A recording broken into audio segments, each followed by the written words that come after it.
देखो जी, 7वीं क्लास के दूसरा जो पाठ है हम लोग का नचिकेता। कौन पाठ है जी? नचिकेता। इसमें देखो सहर्षों वर्ष यानी बहुत पुरानी कहानी है।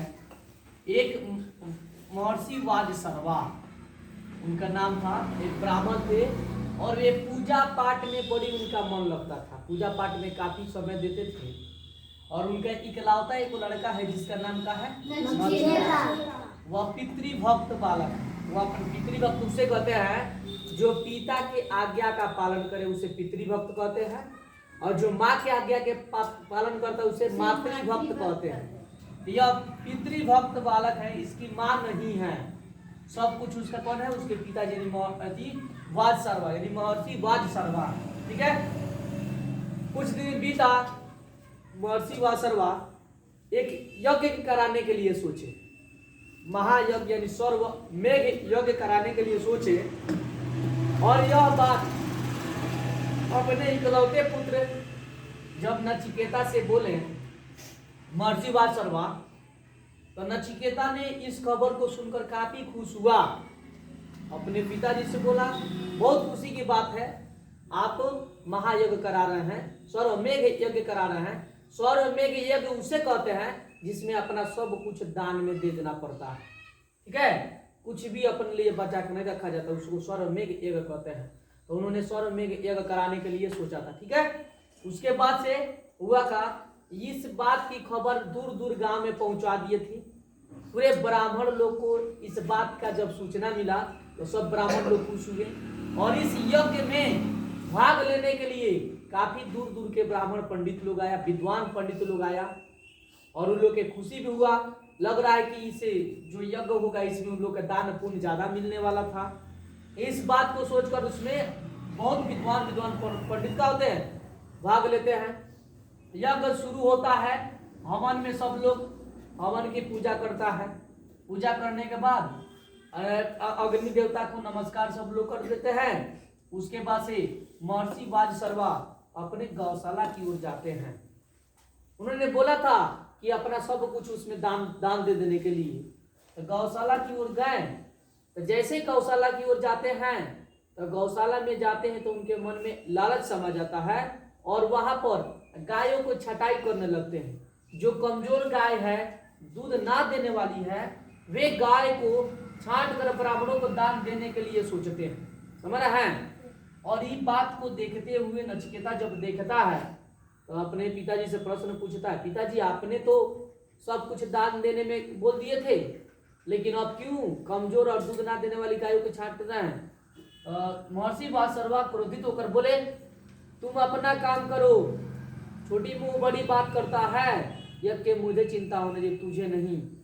नचिकेता वहां पर कुछ नहीं बोला और ब्राह्मणों को जो दान में मिला, ब्राह्मण लोग जो दान पाए उस दान से बड़ी नाखुश हुए। दान को लेकर अपने अपने घर जाते हैं। अंत में जब पूरे प्रक्रिया पूरा होता है तो नचिकेता भी बोलता है, पिताजी आप हमको किनको दान में दे रहे हैं? आपने तो सब कुछ दान में देने के लिए बोला था, गायों को भी दान में दे दिया, अब आप हमको, आप सबसे मूल्यवान वस्तु तो आपका हम है और आप हमको किनको दान में देते हैं?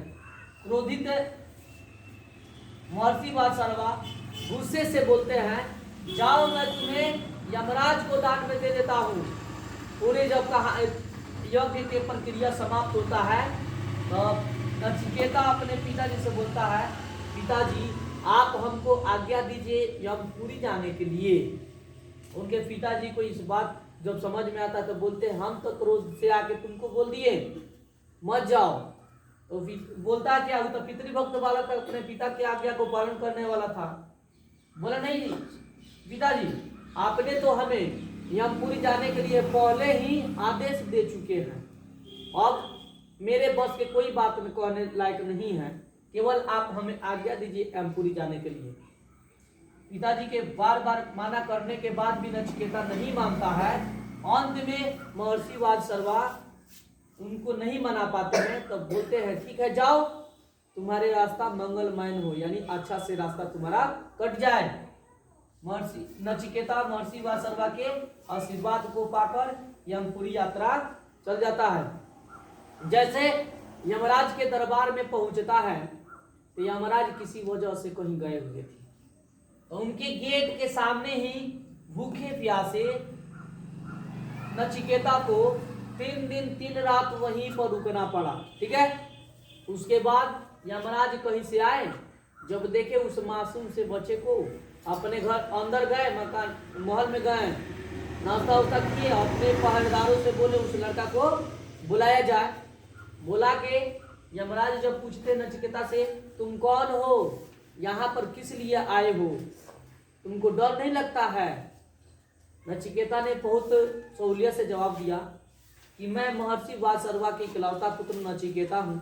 मेरे पिताजी ने स्वर्गमेघ यज्ञ कराए थे और उसमें अपना सब कुछ दान में देने के लिए बोले थे, और इसीलिए उन्होंने हमको आपको दान में दिया, आपके सेवा सत्कार के लिए दिया है, और हम आपके सेवा सत्कार करने के दिया है।